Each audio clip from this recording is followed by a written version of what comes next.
Well, sister, I mean, this is great. You have an amazing energy. Your ocean, it's one of a kind, and this is why you're here.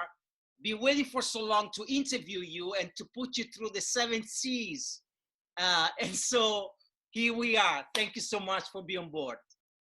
Take me for a ride, man. I'm so ready. I will. Look, we're gonna go through the 7 questions like the 7 C's, okay? And we're gonna give like a side of you that many people don't know, and I'm sure that it's gonna be fascinating. So I'll say, let's go through the first question. Are you ready? I am. Okay. The deepest part of the ocean is called the Challenger Deep, and is located beneath the Western Pacific Ocean in the southern end of the Mariana Trench, which runs several hundred kilometers southwest of the USA territorial island of Guam. Now, Challenger Deep is approximately 36,000 feet deep. Now, picture this scenario. You are given a chance to dive in, reach the bottom of it, and bring back to the surface one fragment of your professional journey that defines who you really are within the creative industry. What would that be? Wow. So Wow. Well, thank you for that question. And I love I'm a water baby. So you had me at, what was it? The Challenger Deep? Challenger Deep is the deepest part of the ocean. It's like almost like 37,000 feet deep. It's incredible. That's where this guy lives with the little, this fish. Yeah, I want to go to there. Take me there. I love it. I love the water because it's both terrifying and powerful, but it could also heal you. I've always sort of just been fascinated by the polarity of it. I never feel more human than when I'm in water. So thank you for bringing me in through the conduit of water. What would I bring back from the depths that represents my career? I mean, I have to bring Curvy Barbs up. I mean, I can't not bring Curvy Barb to the surface. If I'm bringing a treasure, an artifact, and it's a singular object, I mean, this isn't a metaphor, right? This is like, a relic of my past. That marker, that experience that I got to be adjacent to, a part of, witness to, really profoundly crystallize a lot of the reasons why I got into this business, the dreams that I had about what I could do with an abstract point of view about pop culture. And I just got really lucky. I got super lucky in that moment. The stars aligned, and I got to transform something that meant a lot to me as a child, that influenced me both good and in challenging ways, as a curvy girl myself, and I idolized this doll and probably played with it until I was 12. But a little aged out of it, but just clung to that narrative, because I had built this complex world. She had a rich life. So yeah, I can't in any way conjure another better a lightning rod for all the things that kind of mattered to me that came to fruition. Without it, I gotta bring up Barbie. So I'm glad that you bring it back to the surface, the Barbie doll. And there's gonna be another question coming up like later on, but your energy also is amazing. Anyway, second question. There is a song written by Neil Young titled "I Am the Ocean," and it goes like this, and it's written with the construct "I am."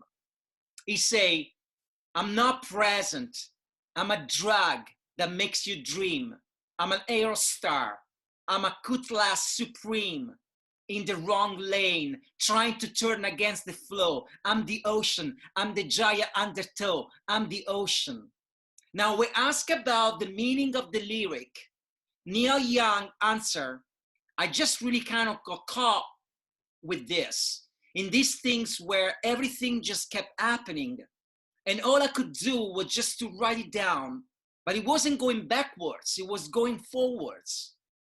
Now, if you were to add a line using the construct I am to the lyric of Neil Young, what would your verse be? He's a great prophet. So it puts you right in a mindset, right? Right. Again, the water theme. So this is just really personal for me. I think I'm fluid. I think I'm that's the singular word that I would choose. And the way I would kind of frame it and share it back to you is say, I'm still evolving. I feel like a lizard. I don't feel fully developed. And that excites me. I never want to be in a fixed state. And this amazing industry that we get to play in allows me to change constantly. And I think I had no idea that was kind of a welcome fundamental a part of being in this community. It's something that I stumbled upon by accident, sort of, I would say 5 or 6 years into my career, going, oh, wait, I could actually just show up fully as myself. I don't have to be anything but 100% who I am. And it's okay if I don't know who entirely that is yet.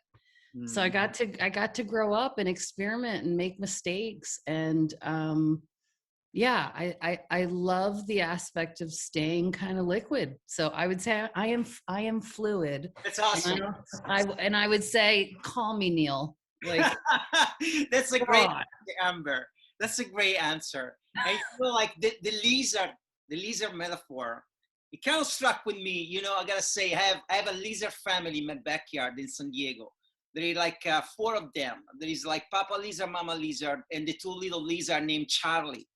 oh. Yeah, I mean, they're awesome. They're awesome. Like, they've been with us forever, right? Like, you know, and but I like looking at the lizard because it's true. They continue evolving, and there is no days that goes by that nothing, like, you know, something doesn't change, like in the body, the color, the scale, the skin, like, you know. So what a beautiful answer. I really love that. I'm fluid.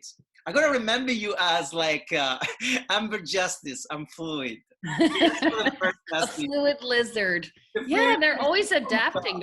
I find them fascinating too, and I love that you have a little family that's a part of yours. That, gosh, gotta love San Diego. Thank you, California, for our neighbors, the lizard family. Okay.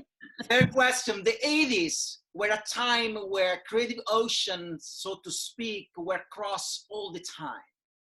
Now, there was a postmodernist flair that dominated the art world, and many artists began to shift their focus from painting to filming. So they left the creative ocean to get onto other oceans. One of the biggest names that did this was this weird director called Gus Van Sant. Gus Van Sant was a director of the movie Drugstore Cowboys and My Private Idaho with like River Phoenix and Keanu Reeves. He had a way of depicting like alienated teenagers. He observed them so good and so carefully that his stories birthed an unforgettable universe. As a maker, a storyteller, and one of the 100 most creative people in the industry, I'm sure you spend a lot of time feeding your spirit of observation. Now, if you were to make a movie about the world of advertising, what would your entry point be? Would you be focusing on the young generation like Gus did? Or would you deploy your creativity and attention to other things? What would this movie about advertising made by Amber Justice would be? Gosh, this is it, right? This is it. The best questions. Oh gosh, you took me right to Gus Van Sant is a wizard, and My Private Idaho is one of my. Oh my God, it's beautiful. I grew up with the movie and I watched it like countless time, multiple time in Italian, multiple time in, actually some of the scenes were shot in Italy because there was an Italian actress called I think Caselli, which shot like, so they actually shot in Rome, somewhere around that, some of the scenes. It's just, But it's a beautiful character study, right? Like that was what he always kind of got so right. yeah, And I think you touched on something about observing, that, I actually think I learned from my father, which is to kind of pay attention to every particle in the room. Like the energy that the person's emanating, the shift in the air. What does it smell like? Like and he sort of I was raised by my dad, and he sort of narrated the world around me, and it became this really fascinating place to live and grow up in and imagine and play in. And I think my entry point to telling a story, a narrative about our business, would be through a personal experience. It would be a character study. I would take and write from what I know. And I think it's sort of a collective perspective of women that came up in my generation, of kind of seeing, the before and this sort of what it's become. I was raised in a lot of boys club networks, and, kind of cut my teeth hanging with the best. I was very at ease in that environment, even though maybe in my gut, there was this sense of performance, right? That I didn't feel fully safe to express myself. And sort of post Me Too movement and this shift to make more space for women in our industry, I just made a commitment to drop all that bullshit, like that I didn't need to, again, to fully kind of to stay fluid and move into the next state of my own evolution, without any shame and without trying to take on masculine qualities or emulate masculine qualities. Believe me, I have many of them. I don't have to try very hard there. But to be in touch with like my divine feminine and letting that guide my creative intuition, that's the story that I would want to tell. Because I think it's so resonant with a chorus of women that are around me, that support me, that share stories with me, that get guide and give advice, that I would want to honor that. If I got a chance to put a lens on this bizarre and beautiful world that we live in, I would have to tell it through that lens. What a beautiful answer, Amber. I gotta say, like, your story is very fascinating. Like, this girl raised by a man, like, with a pack of like boys, and it gives you like a different kind of entry point into life, if you think about it, right? I myself, like as a creative, I love to observe people. I remember one of my best time, it was when I was living in New York City, and I was living in Greenwich Village, actually on McDougal Street, which is like, and I had an apartment. Yeah, I had an apartment, a shoebox, right above like Cafe Reggio. And Cafe Reggio was one of those cafes where, like, back in the day, Al Pacino used to come there, like, to read like screenplays, stuff like this. And it was beautiful. And like, I used to spend hours and hours just sitting there, like looking at people. And I remember, like, some of those memories, I use them into my creativity, like even like today's. And so I believe, like, like the way you were raised, like probably unconsciously overflow into your creative ideas and like resonate there too. That's very interesting. Okay, the fourth question.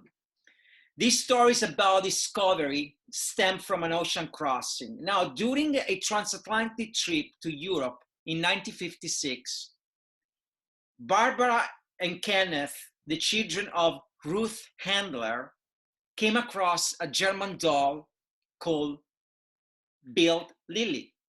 Lily was blonde. Lily was a bombshell. Lily was a working girl who knew what she wanted.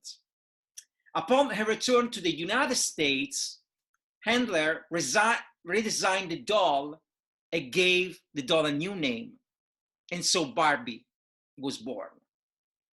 The doll made its debut at the American International Toy Fair in New York on March 9, 1959. You were the mind behind the Barbie body revolution, a campaign that literally redefined the role of the iconic doll within the industry. How this campaign changed you, not just as a creative leader, but as a mom. I know that, like, you know, one of your girls just recently graduated. So how this campaign and like, you know, to work on such like iconic doll and change the rules affect you as a creative leader, but as a mom?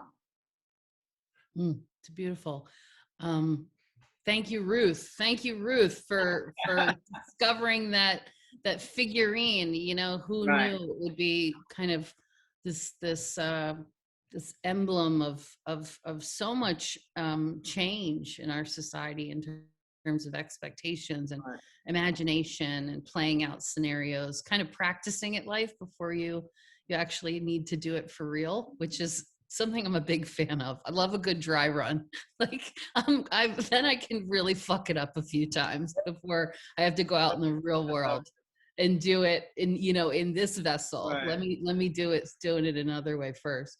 So I love that. I love the question. I love the experimentation. I think, you know, I can't take credit for the all of the people that had to lock arms around the notion that after 60 years of staying the same, every aspect, the cinch of the waist, the arch in the foot, the width of the nose or the shape of the eyes, the pout of the lips, like every little detail that, you know, had worked for so long and went unquestioned. Really, the doll was invented to really wear fashion. It was meant as a bona fide mannequin.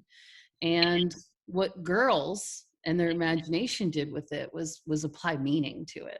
And that then with meaning comes responsibility, right? So I got to be a part of a huge collective of amazing clients, really progressive creatives, and enough people that really, really wanted to see this brand not just survive the 21st century, but really contribute and be a part of it. Say something important after kind of quietly just being cool. You know, if she had a cool car and some jazzy hair and some rollerblades, you were like, that's enough. But at some point, it just wasn't. And we needed to say more, and we needed to give a narrative back to women, especially young mothers, millennial mothers who had become, you know, like me, more a little discerning about what we brought into the house for our young daughters to experiment and play with. And you know, I think I think what this evolution of her shape and color and the texture of her hair and the nuance of being inclusive allowed me to show my daughter is that what we do and the choices that we make together matter, and they can impact the world. And I have to tell you, it, you know, of all the accolades and industry attention it drew, which was beautiful, it was really seeing like comments from other mothers on the content. We were like releasing the sort of docu video around, you know, showing real girls the dolls that had changed for the first time, getting their reaction to it. And we did it completely like a experiment. You know, there was no, we didn't tease it out, we didn't choreograph it. We witnessed it, and we heard little girls saying, oh my God, she looks like me. Girls of all shapes and sizes and colors.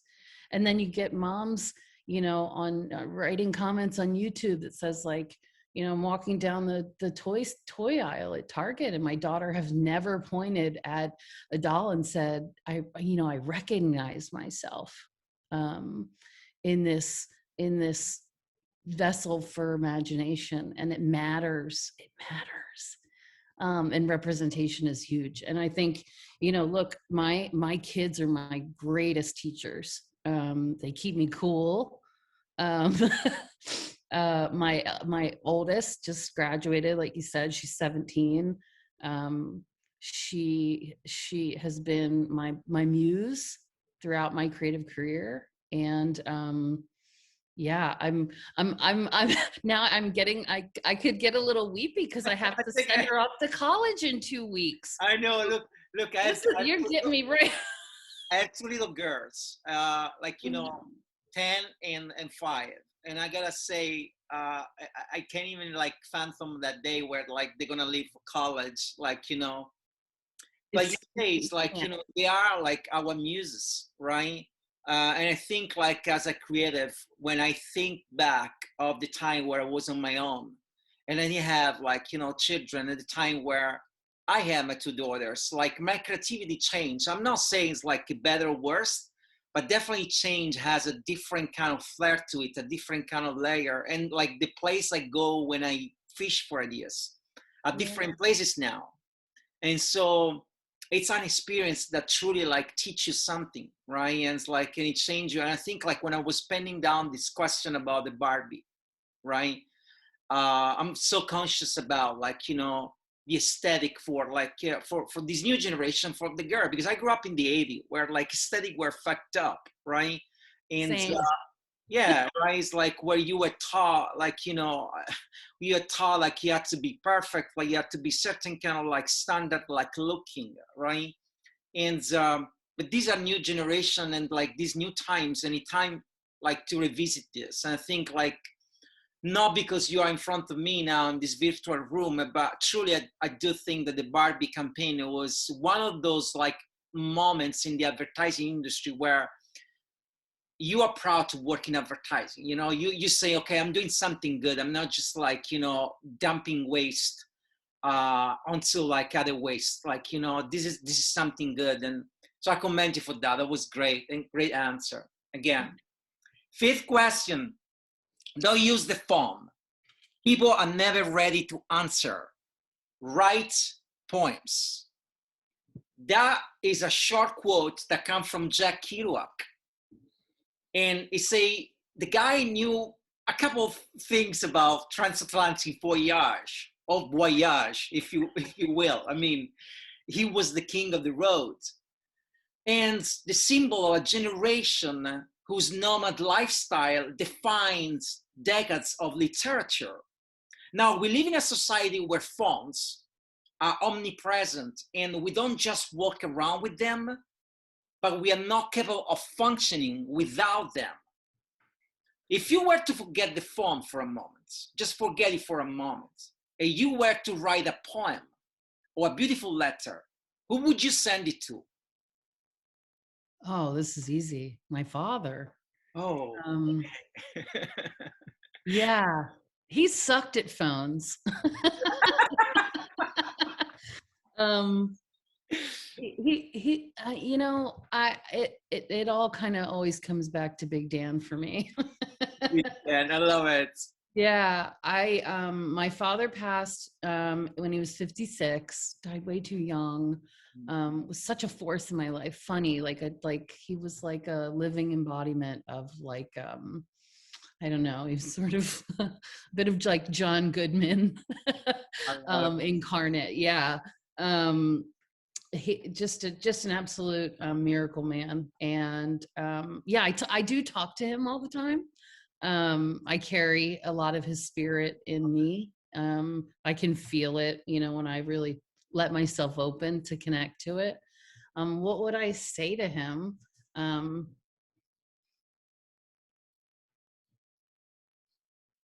I would just say 10-4, Dad. 10-4. I love it. I love He it. sends me message all the time. You Mm. understand? So I would want to let him know, message received. He's still teaching me. Yeah, I would want to let him know that You know, the text came through. it's so interesting because, I love Jack Kerouac and I love all that, like, period of time in the history of the United States. And one of the reasons why I came to America, I fell in love with America when I was a kid. It was truly like, it was like one of the reasons why. And then there was William Burroughs, and like, I had people from the big generation. And I remember like discovering this quote from him. I didn't know that it was from him, but I read this quote once. So it says like, they use the phone. People are never ready to answer. use poetry. And I remember how serendipity works.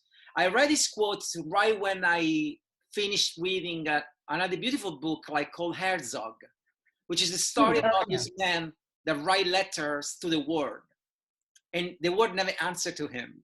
And so, I always thought, who would you send a letter to? If you were given it a chance right now. So, what a beautiful answer. I wish I knew your dad. But you do. You're talking to him right now. Exactly. That's beautiful. Okay, 6th question. This is the story of a man who loved his fishing rod as much as he loved his dog. I'm talking about Hunter Thompson. Now, when he created his own style of journalism called gonzo journalism, he made other journalists look like puppy dogs. His ability relied on injecting himself into the story and becoming part of the story. In doing so, he destroyed the concept of journalism and turning into factual storytelling. This made me think of a quote from Rumblefish, another great book and movie that Francis Ford Coppola directed, where one of the protagonists say, once in a while, a person come along with a different view of the world. Now, do you think this can be applied to our creative industry? So what I'm trying to ask you is is it possible to work on a corporate environment and have a totally different, unique point of view on the business to the point that you break all the rules and you create your own style of advertising? Did you say, is it easy to do? Is it possible? Is it possible? Easy. Anything's possible. I think anything's, I really believe that. And I think that's true now more than ever. I think if you'd asked me that question 10 years ago, especially in the construct of a corporate environment, I don't think my answer would be the same. But I think that, I've been pretty vocal about this since the pandemic. And I do think that this, what a shit contract we had to sign to go through this reckoning in our business, right? The worst terms possible of a deal that you could ever write with, just terrible consequences. But you had to do the deal because to get on the other side of that experience was so transformative for this business in all the right ways, I think, in making it more flexible, more open to perspectives that are abstract, welcoming voices that are absolutely necessary, are completely unexpected, that come from and are sourced from people and places that we weren't looking before. That is a profound reckoning of positive change. And while we all suffered in so many different ways during this last year and a half, I have to say, I don't know that in my run in this business, and I feel like I'm right at the kind of epicenter of having the ability to have impact, to being at a place. Feels also really good to be independent right now, to be honest. But to have an environment and people around me that are clearing the runway to say, we're going to get anything out of the way that's going to be between you and the realization of what you think that this should be, how it should work, how we should treat each other in the process, which is so fucking important to me. That's a byproduct of such a dramatic shift in our industry that I'm so grateful for. Right. And so grateful to have stayed in this business long enough to experience it, not knowing if I ever really would see this level of dramatic revolution. And we're also just getting started. We're at the source, at the summit. But I'm hungry. I'm ready to climb, and I want everybody to come with me. And I think that that's the new world that's what we're creating together now. And it looks very different than it used to. And that's something I'm really proud of.